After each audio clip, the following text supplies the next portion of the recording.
What kind of impact is AI going to have on the country or the world in 5 years?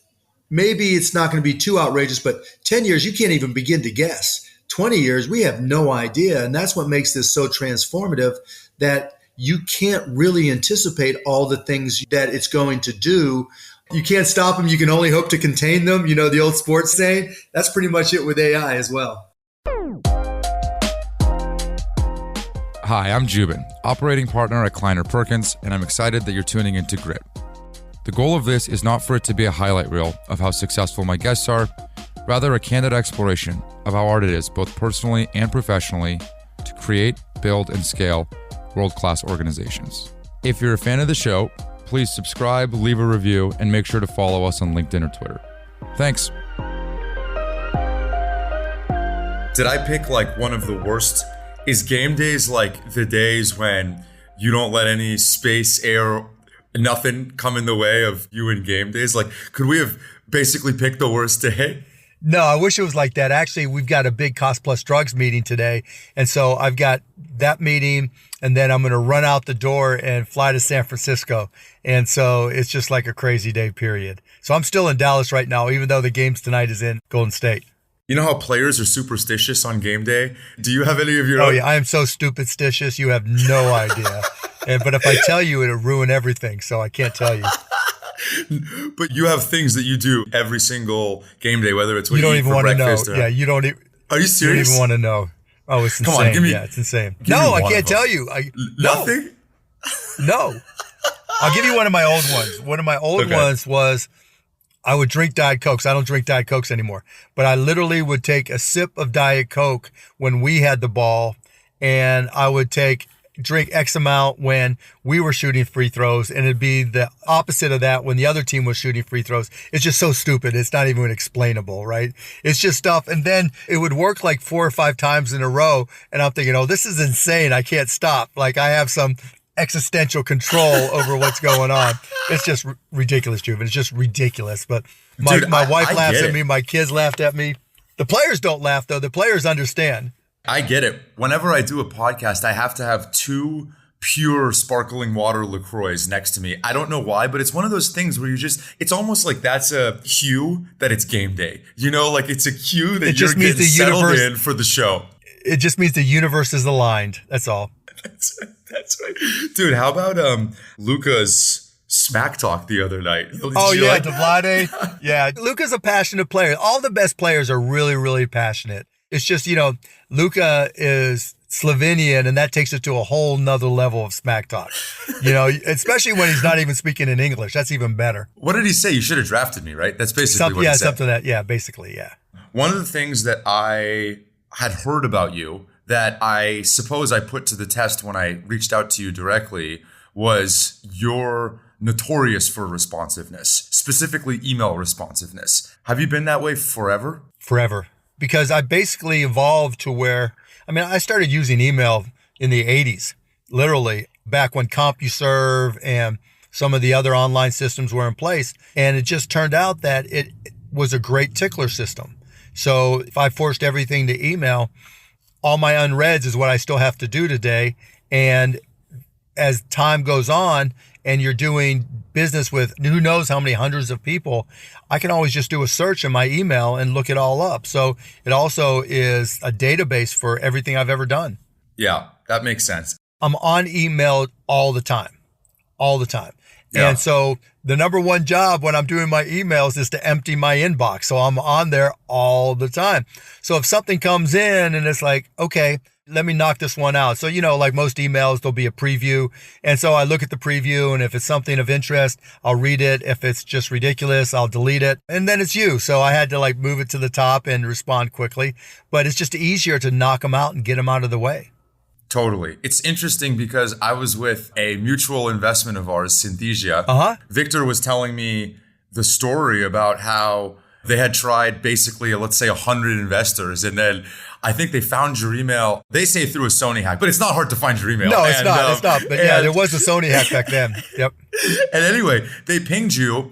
Within 5 minutes, you responded. And then next thing they know, they're having like a 7 hour email exchange back and forth with you. You're responding way faster than they want you to, because then they feel pressure to respond with things that they want to be thoughtful for. And next thing you know, you're the first $1 million into, well, for both of our sake, fingers crossed, hopefully one of the better investments you've ever made. Yeah, no, it's crazy. Like there's another investment, the same exact story, a company called Relativity Space.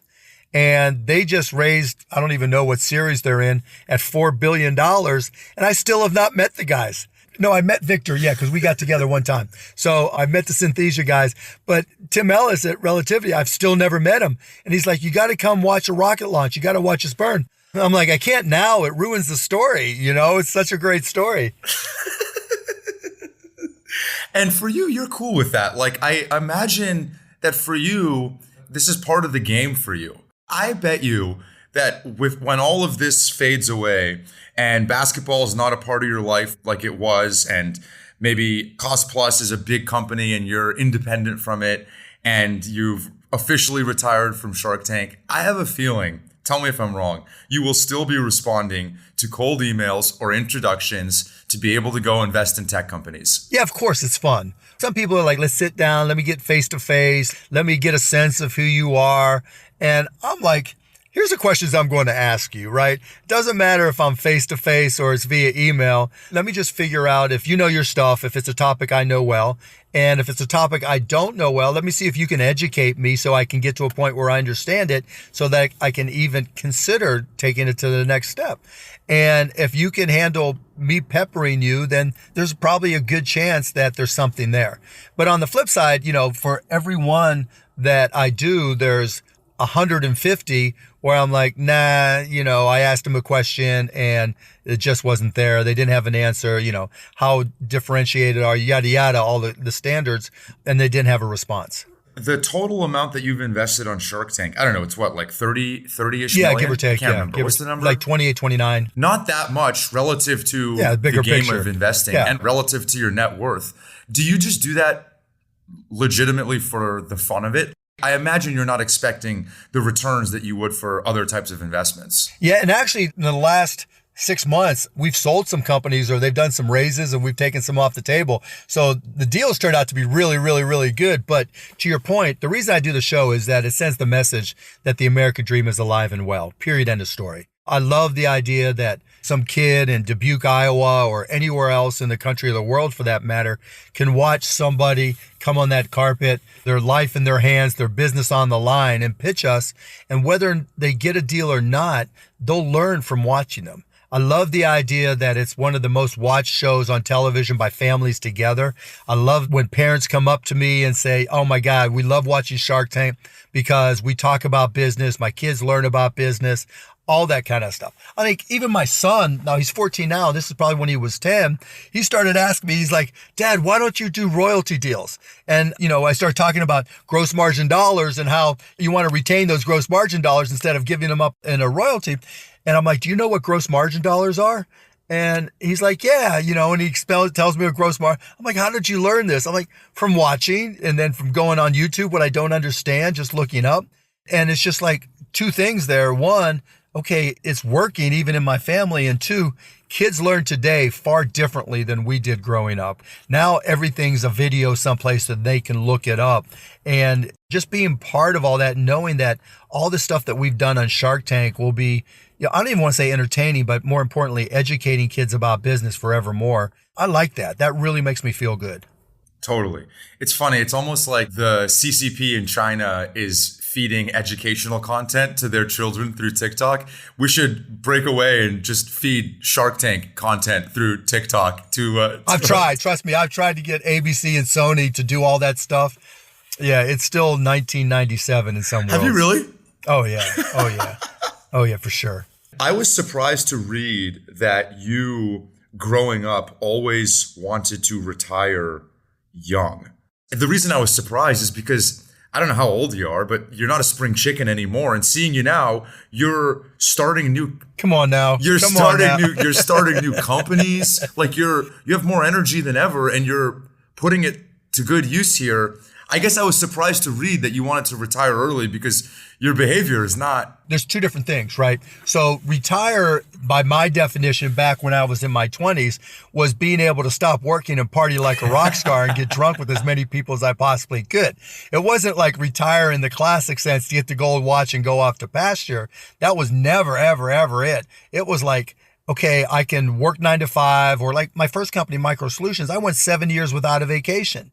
I was always having to learn stuff. We were a systems integrator, and I taught myself how to program. I taught myself about LANs and WANs and all the stuff that were critical to it. And we became one of the largest in the country at doing that. But it was a grind, and I was on a mission to make enough money where literally after we sold MicroSolutions, I bought a lifetime pass on American Airlines and went to I don't even know how many different countries, and just, okay, you want to go to Moscow? Okay, let's go. You want to go to Madrid? Okay, let's go. That was retirement back then. Now it's like, it's not retirement. It's just being able to control my own time. And if that means starting Cost Plus Drugs, if that means hanging out with my kids, it's all my choice. And that's the key. Do you still have the lifetime pass on American? No, I gave it to a friend, actually. Was that a thing that they special did for you, or was that a thing that they were doing? No. That was the thing they actually did. I used to fly a lot on American back then. And after I sold MicroSolutions, me and my buddies went to this steakhouse.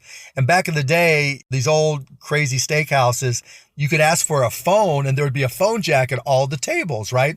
And so you ask for the phone and they plug it in and you can make a call. I'm just obliterated. My friends had just got me 3 sheets to the wind. I could barely talk. I had the number memorized for American Airlines because I called it so often to buy tickets, the 1-800 whatever. I'm like, do you guys sell lifetime passes on American Airlines? Literally barely able to talk. And the person who answered, like, yeah, let me put you in touch with the AirPass department. I mumbled out, would you send me an application? And they did. And so what I bought was me and somebody else could fly 125,000 miles, I think it was, a year for $125,000. And it netted out. I remember doing the math. It was like 12 cents a mile each and every year for the rest of my life.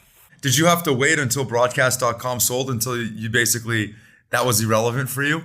Well, yeah, when I bought a plane after we cashed out on broadcast, that's when it became irrelevant.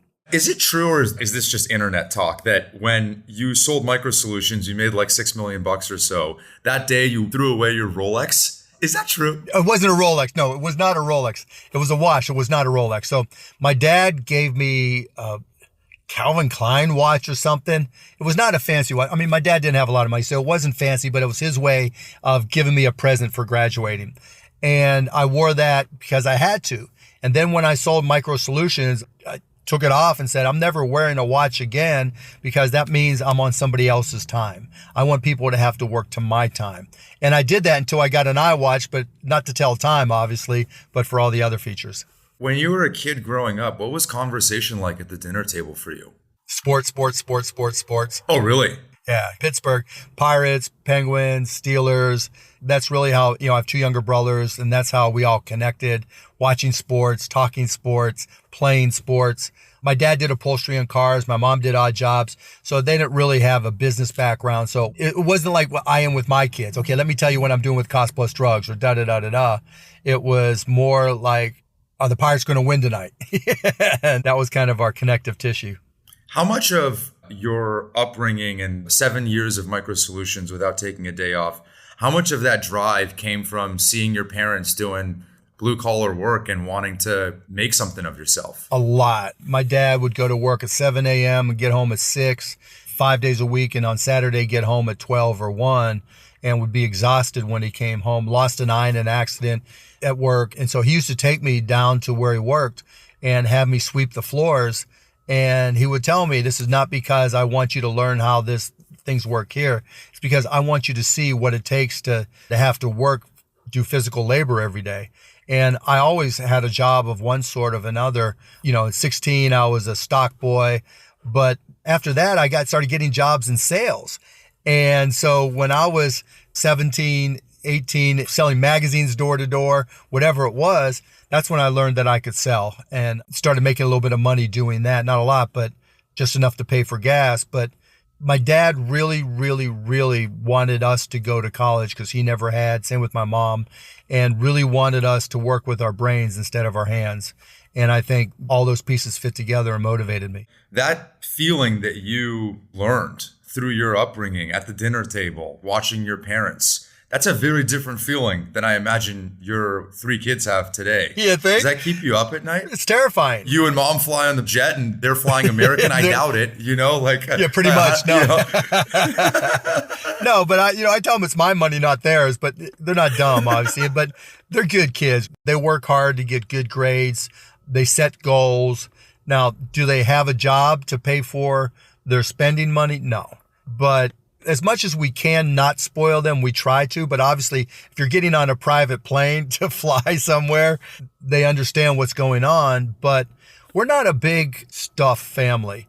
It's not like the rewards you get in our household are stuff. It's not, okay, you do this and you can buy this big expensive thing, or, hey, sweetie, congratulations on your A in gym class. I'm getting you a new car. None of that stuff at all. My oldest daughter got a car. My middle daughter got her hand-me-down. And I think they see my wife and I, and we're not fancy at all. And so hopefully that kind of common sense and groundedness comes through. But it is terrifying because you don't know but so far they're 14, 17, and 20. They're good kids.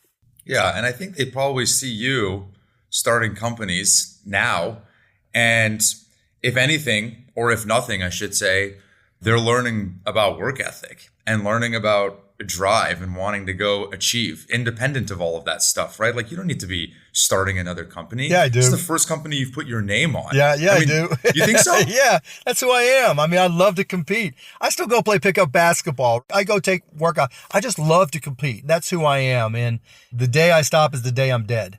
Couldn't you compete in other ways? Like, you used to trade stocks. Couldn't you just compete in the stock market? Couldn't you find scoreboards that are different? Yeah, I could, but entrepreneurship? But that's what I'm good at. Back in the 90s, trading stocks was easy. Literally, it was easy because there wasn't as much money chasing maybe even more stocks than there are today. Now there's so much money. There's quants, there's everybody. You know how difficult it is. Starting a company, I get to pick which ones I start and the industries that I'm in. And I'm not going to pick something I don't think I can have an impact in. And I've got the resources to be able to go forward. And I've got the experience that I didn't have before. Now, being young and dumb and stupid, sometimes that's a benefit when you're an entrepreneur, particularly when you're broke. And I think that helped me with MicroSolutions and even broadcast. But now I see a problem that I want to fix. In this case, healthcare, starting with pharmaceuticals, and I can go for it. I have that flexibility and I have the resources. And what could be better, regardless of age, than taking on healthcare and saying, this stuff's a mess. If I can have an impact here at all, it would just be amazing. And so to me, that's exciting. Can I ask, you mentioned that you have a big meeting for Cost Plus today. What does a big meeting for Cost Plus mean? I hate meetings, right? So for me, it's a big meeting because we brought in all of our executive team from around the country, and we actually have a face-to-face meeting instead of a Zoom. And we do those either once a quarter or once every 2 quarters. And so it's a big deal for everybody to get together face-to-face. So that's what makes it a big meeting. Not like we're closing some big deal or anything. Yeah. That makes sense. Why do you hate meetings? Time? Because they're a waste of time. Yeah. You got to start with, hey, how the kids, where's the donuts, da-da-da-da-da. And then there's the personal dynamics of who gets to talk, who doesn't get to talk, as opposed to, here's the question, everybody contribute. Let's everybody say what's on their mind, whether it's email or Google Chat or whatever it may be. And I prefer that simply because it's searchable. And particularly as we get into an LLM world, being able to import it. And actually, we've integrated this into how we do our emails and stuff, where we've set up an account where we can forward the information we create and accumulate so that we can ingest it into an LLM model, so that we'll be able to say, okay, what was it that we talked about when we had that email thread, or about this topic or that topic, and summarize it, and all the things LLMs can do. And so I just think meetings are the least efficient of all the ways to communicate. Even though there's a personal benefit, in a face-to-face and an energy that creates value, I'll do those every now and then for that reason. But for all the stuff going on, it's just faster, better, cheaper more impactful if we're able to retain that data. Did you feel that way when you were running broadcast.com? Oh, yeah. Like you were 300 plus employees at that point. Were you still anti-meeting? Oh, yeah. Oh, yeah. I mean, going back to MicroSolutions, there was this old product back in the day called Lotus Notes. KP company. Yeah. And so we were the first integrators to sell it. I literally went to Lotus and said, you got to let me sell this stuff. I'll sell the shit out of it, because I was a big believer in touch once, publish everywhere.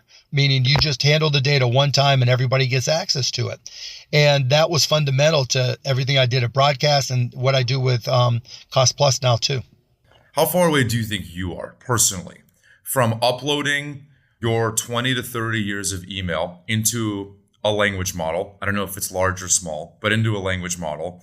And that can act basically within a 2 to 3% derivative of Mark Cuban. Oh, I've had this conversation. When are you comfortable doing that? It's already happening. I'm already having the conversations. The question is, do I hire and build it and train it myself, or do I work with Google? Like, I've had the conversation with Google. I'm like, dudes, I went to Google X, and I'm talking to all these guys, and I'm like, create a product called Immortal, where anybody who's using Gmail can pay X amount of dollars.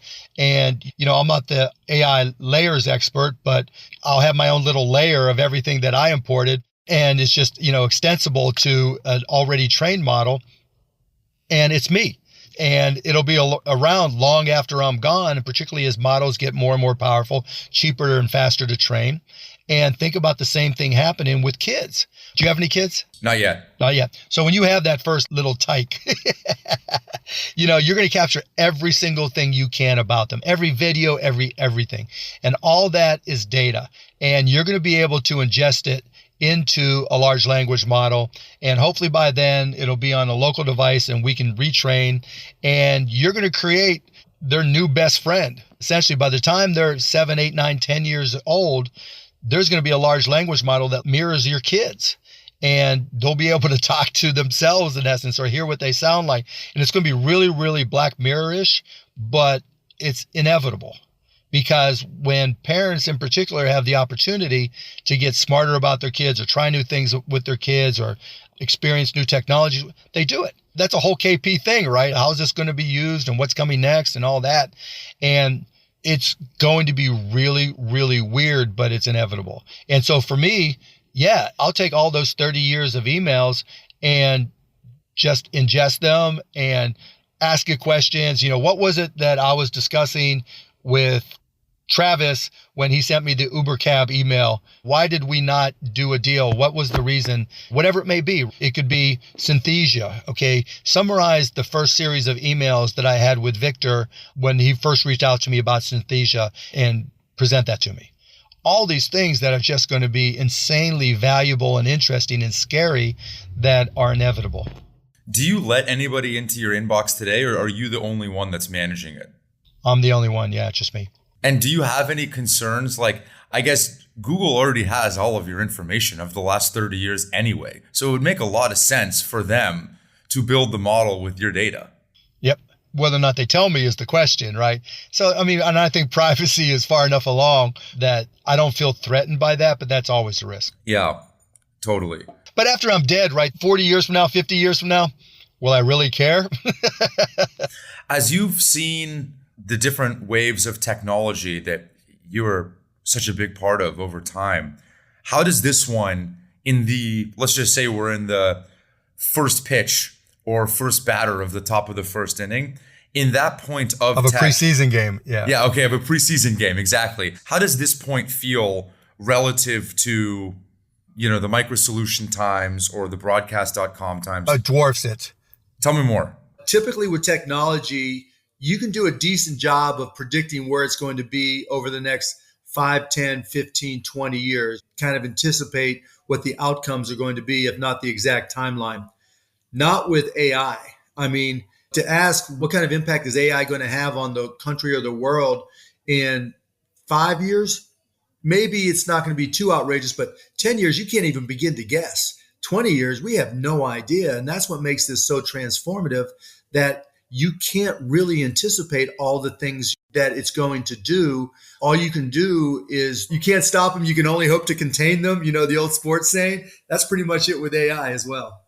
Do you worry that you had your fastball using sports talk for all of the last, call it Web 1, Web 2, the last couple of eras? Are you kind of like now, oh shit, like this thing is moving faster than I can keep up with it? No, because everybody else has got the same problem too, right? Unless you're designing the models and running them yourself, which costs $500,000 to $10 million a pop, which limits the population doing it. As long as I put in the work, I can keep up. So I'm reading now about Mamba, which is not Kobe Bryant, and Transformers and all this stuff and mixture experts and the productivity improvements from that. And so I don't have to be able to design a model and run it and optimize it for anything to compete. I just have to understand how it all works so I can make the right choices and not make mistakes. The distinct feeling that I get from Silicon Valley is that people are so excited, entrepreneurs and everybody else, about this coming wave, that they're working backwards from figuring out how to leverage the technology into business problems. That seems a little bit backwards to me. I think that there's going to be, if you reimagine every category and every industry is going to be re-architected, then okay, sure, fine, I can buy that. But similar to broadcast.com, you were solving a problem. And it was a problem that you specifically felt, which was streaming games. And then you worked backwards into figuring out the technology that was the best fit for that. For sure. But, we also had other applications. So we were solving a lot of different problems, but you're right. And it's analogous from the fact that there wasn't cloud computing back then. So literally we had thousands of servers. We had server rooms with PCs stacked on top of PCs and then blades stacked upon blades. And as the technology evolved, and there was always that limiting factor of bandwidth. There wasn't unlimited bandwidth to the home like we have now. An ISDN line was the high-end bit rate, 128K going into a home. Maybe a company had 3 megabits from a T1 line available to them. And it's somewhat analogous. Now that you bring it up, it's a great question because there are rate limiters right now with generative AI in terms of running models, right? You can't just run models all day, every day, because you can't get all the chips and equipment necessary, and B, because even if you do, it's damn expensive.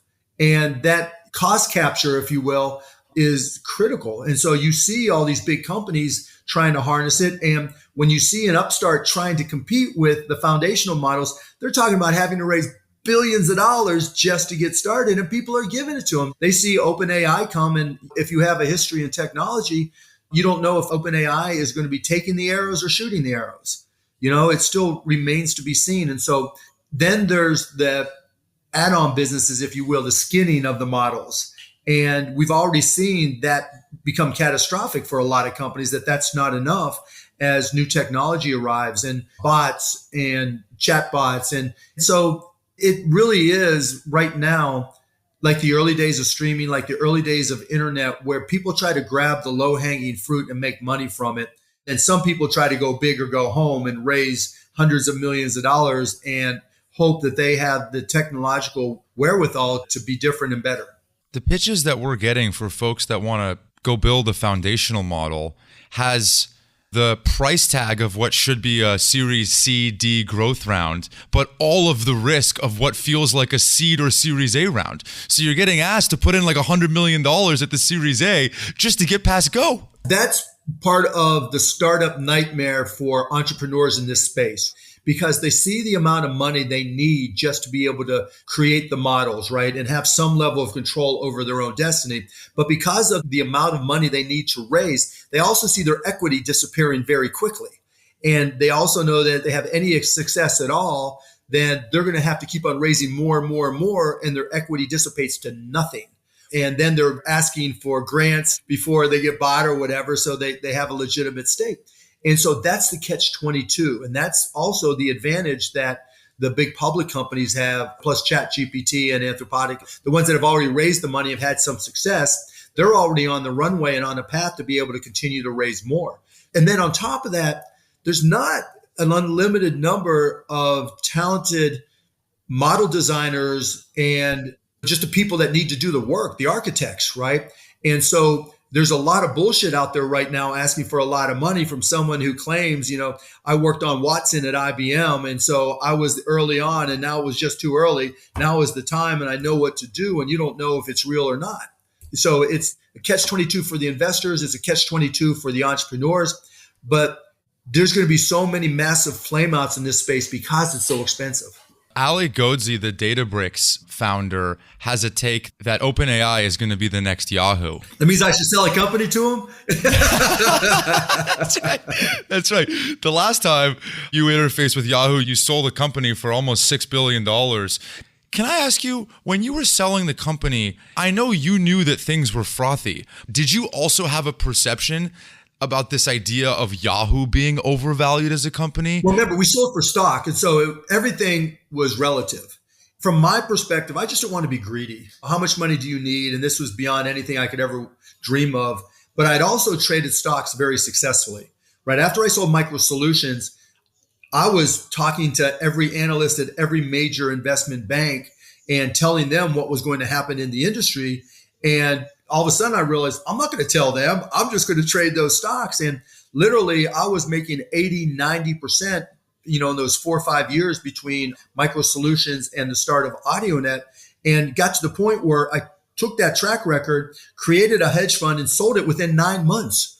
That history I knew was going to repeat itself. Even now, I could tell you, there were PC companies, Dell, a company called Eagle that blew up the day after it went public because the founder was killed in a car crash. There was Gateway, then there were software companies, WordPerfect, WordStar, DBase, Ashton Tate, Symantec that blew up and blew out, right? And then it was networking companies, Synoptics, Wellfleet, et cetera. And so to think that something different was happening now, even though it was at a wider scale because of the internet, I thought was wrong. And so I took every penny of cash I had ever saved, tens of millions of dollars, and shorted the only index that I was allowed to short that had Yahoo in it, because you couldn't short an index that had Yahoo of more than 5%.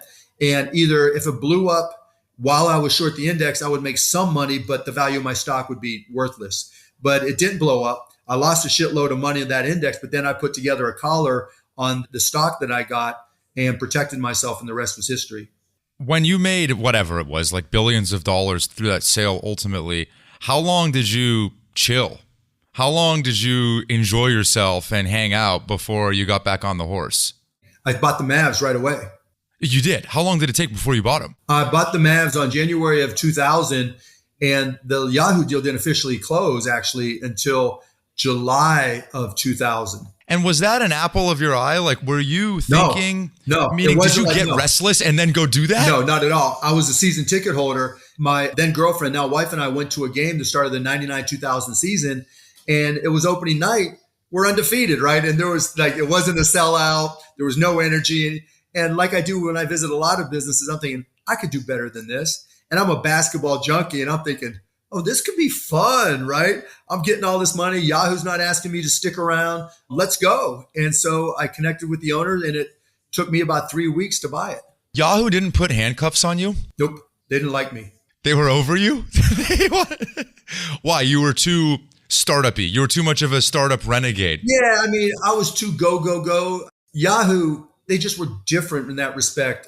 I remember I brought in a deal that I thought could be worth $8 million a year. It was with MGM, and we were going to get their entire film library to stream if we would put together an e-commerce site for them and put it on Yahoo, and they said no to it. Yeah. I had a deal with a company called MediaSite, which was going to take all the audio, because we kept all the audio archives of everything we did, radio stations, everything. And so we had all these talk radio shows, games, and this company was going to do an audio to text translation and then index it so you can search it and find it, which I thought would be very valuable. Not only did they say no, they destroyed all the archives.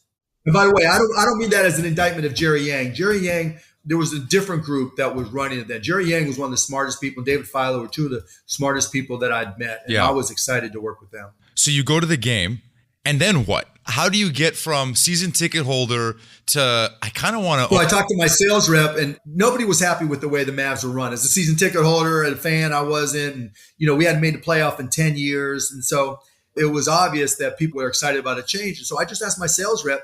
He put me in touch with Mark Aguirre, who was working with the Mavs at the time, a legendary player from DePaul and who won championships with the Pistons. And that put me in touch with Ross Perot Jr., Ross Perot Jr. took me a ride in his helicopter, which was the scariest thing I've ever done because I'm terrified of heights, but shows you how bad I wanted this deal. And we cut a deal, and I could have negotiated better, but literally I didn't care because we had signed the agreement. We're just waiting for it to close.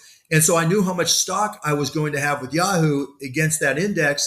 And like the stock was still going up $100 in the day. And I paid $285 million for the Mavs, and it would pay for the whole thing in one day. And so I remember sitting on the bus with Del Harris and them saying to me, don't you think you overpaid? We're like the worst organization in the league. I'm like, dude, the stock, Yahoo stock just went up 100, 150 bucks. That paid for the whole deal. Let's go. That's crazy. And now that you're on the other side of selling the Mavericks, is it a little surreal? I still have 27%. 27%, but sure, you sold most of it. But I'm not the governor. Right? So I still own more than probably 40% of the governors in the NBA. So, and that's probably worth over $1 billion easily. So it's not like a diminished amount. And I'm still at every game that I can go to unless I've got something with my family or business. So I'm still as emotionally connected to it as I've ever been. I get flashbacks to the Yahoo days of the premonition that you had about things being frothy in the tech market when you did the Yahoo thing. I'm not saying this is the same, but... No, it's not the same at all. But it's easy to analogize to it because the main source of revenue for professional sports is going to evolve. And so while linear television has been the main driver and probably will be, I'm not privy to it anymore, probably will be the main driver for this next deal, social media and the NBA dominates it. And I think we've under monetized it. And so I think that's really going to be a huge opportunity. And then you look to see deals are happening in Washington and what happened in Golden State, where real estate, the NBA can be the hub of an arena and the hub of a real estate empire. And if we get resort gaming in Texas, then it's Katie bar the door. If you put a Venetian in downtown Dallas next to the convention center, we go from why would anybody go to Dallas other than to visit family to becoming one of the top destinations in the country. As a consequence of that, you sold it to the Adelson family who started the Sands. We've been working together on, how do we get resort gaming legalized in Texas? And so I was able to develop a great relationship with them. And they started what, Sands in Vegas? Yeah, the Sands Corporation and CES for that matter. Wow, I didn't know that. So, okay, you're handing the baton off in some respect. Yeah. The business side of it for sure. I think you'll still be caught on TV, like giving a few nice things to the refs, but... Well, when Kyrie hit that game winner against the Nuggets, that was me in the green hoodie running into the dog pile with the players. So yeah, it is what it is. You started Cost Plus Drugs, but you put your name on it. It's the first time you've ever put your name on a company before. Why'd you do that? Because the missing link in the pharmaceutical industry in particular is trust. And there's been 100 people who have tried to come in and change the industry and say how they're going to revamp it and do this and that, and it hasn't worked. And I want people to know I was serious because it was the only company I'd put my name on, and I was willing to put up the money to get it done. And it took some time, but it worked. Yeah. And can you, for the audience, just give the 30 seconds, like what is Cost Plus? Cost Plus Drugs is really, really simple. We buy drugs and we sell drugs transparently. You go to costplusdrugs.com, you put in the name of the medication you've been prescribed. We show you our cost. We show you our 15% markup. If you want it delivered right to your door, we show you the pharmacy fill fee and the mailing cost.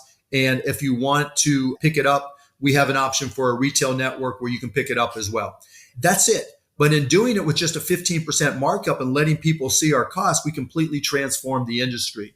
Because there's this group of companies called pharmacy benefit managers that are dominated by 3 big companies. And they've just completely distorted the economics, and it's completely opaque. There's no transparency whatsoever. Prior to us, if you were given a prescription, when you went to the pharmacy, you had no idea how much you might be paying for it. And there's no discussion about cost at all. And unfortunately, too many people had to choose between food, rent, daycare, and rationing their medications. Now, even if you have insurance, your deductible might be $20, $30, $50. And if we carry your medication, there's a really good chance we're going to be less expensive than your medication. And from an entrepreneurial perspective, for my companies, I had no idea where my healthcare money went to, right? I just knew it was the second biggest line item after payroll. And so I finally decided to eat our own dog food, right? And do what we're doing with Cost Plus for my companies. And just going through that process, We were paying $30 per employee per month to a consultant, a benefits consultant, which is insane. We were paying the insurance company not to give us insurance services because we self-insured, but to tell my employees they can't get the care that the doctor prescribed and to deny the authorization. And then even though I'm paying for anything every way, and then I had my kid get hurt. And so my wife was like, okay, let me get the insurance card so we can go to the hospital and take care of it. I'm like, no. I want you to just take the credit card and do the cash price. And as it turns out, the cash price to get his arm fixed was like $500. And the price that the insurance company was going to charge me as a self-insured company was going to be over $2,000. You know, this big insurance company that's supposed to have my back. And then there's the medication side.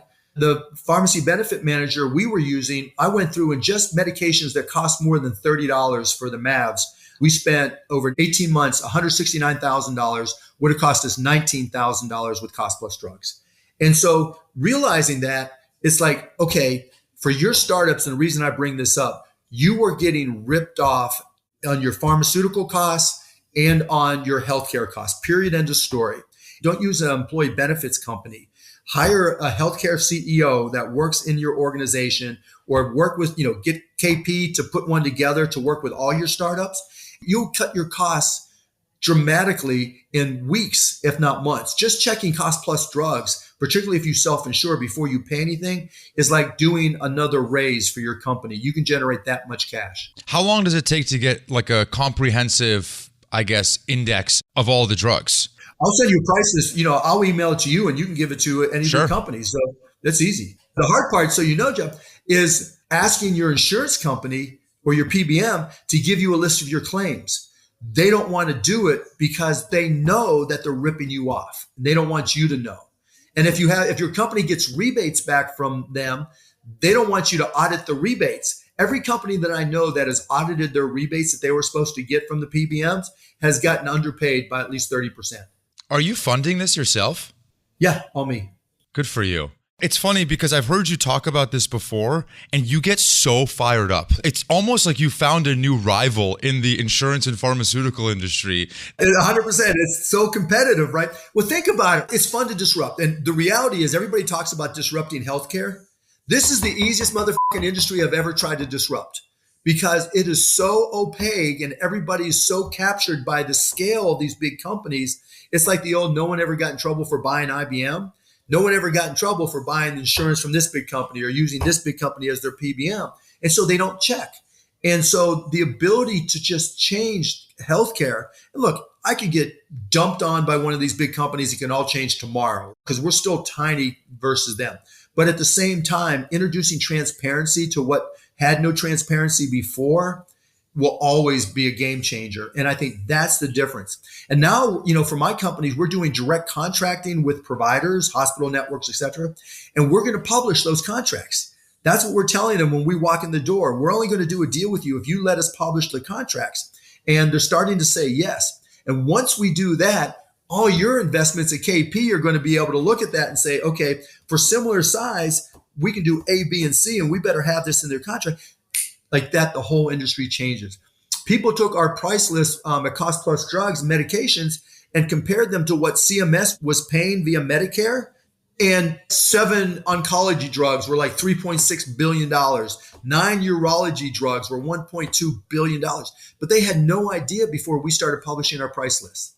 That's the impact of transparency. How much time are you spending on this? A lot. This is my life. So one of the things that I talk to multi-time entrepreneurs, let's say Glenn Tolman, who we both know, is readjusting to the altitude, meaning it's been a while since you've been at 0 to 1. I love it. So it's not hard for you to get back in there. No, man. And I don't try to be the operating CEO, right? So there's 2 elements. Yeah. So Alex does the operational side of it. So I'm always the big picture. And I always partner with somebody who's incredibly smart and incredibly anal because I want them to deal with the details because that's not my strength. But you want me to find a way to f things up? I know how to get there. Well, dude, I think we're all stoked that you're this stoked because anytime you're stoked on something, usually you make a dent in the world. So super exciting. I have a couple more things and then I'll let you go. The first is you talk about hating this idea of debt. Can you talk about that? Yeah, just really quick, particularly for smaller companies and startups. when you raise equity, well, first of all, the best way is sweat equity, right? Where you control all of it yourself. And I think entrepreneurs try to get too excited about growing too fast, especially when you were in a zero interest rate environment. Maybe it was a little bit different, but now at 5%, 7%, 10%, when you take on debt, your first obligation is not to your customers anymore. It's to paying back the bank, whoever that bank is for you. And as a startup, that's hard because you never know when you're going to need to pivot, zig or zag.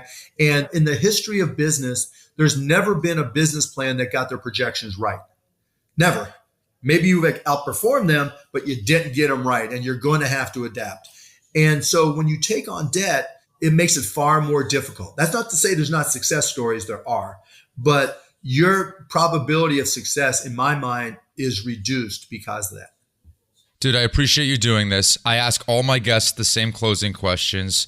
The first is, are you hiring? Is Cost Plus Drugs hiring? No. Are you looking for anybody? No, we've got like 62 people. We have 62 people.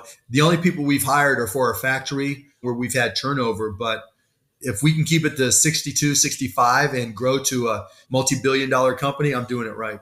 Last one. When you hear the word grit, what do you think of? When I hear the word grit? Grit, yeah. Grind. You just got to grind it out. Being able to grind is the ultimate entrepreneurial skill, because when you get beat up and knocked down, if you have grit and you're willing to get up and grind, that's the only way you're going to succeed, because there's never just a straight line for any entrepreneur, never. Well, dude, I appreciate it. Thank you for doing this. Absolutely. It's good to see you. Anytime you're in the Bay and you want to stop by the KP office, let us know. Otherwise, hopefully we get to invest in some companies together. Yeah, that'd be fun. And hopefully we can get those Synthesia guys rocking even more. Keep that rocket ship taking off. Perfect. Okay, man, that sounds good. Thank you. That's it. Thanks for tuning in. Feel free to come back every Monday morning to listen to a new guest, or go back into the archives when we've done more than 100 episodes. This podcast is a Kleiner Perkins production, and the episode was edited by Eric Johnson from Lightning Pod. Thank you all.